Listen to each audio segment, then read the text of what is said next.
nowadays, which is this complexity of everything. It's an example is this computer itself.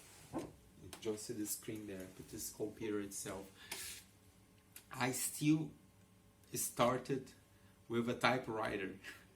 I'm 43, somebody wouldn't believe, but when I was 10, 9, 8 years old at school, I would learn first to type on a real typewriter, and that's the 80s. In the 80s, we did not have computers. Even the video games, they started in the 90s. In the 80s, maybe just very few cases, but most everywhere would be the typewriter. So I started a typewriter was a piece of paper and a keyboard. This. It's all there. You type here and it goes there. It was very simple.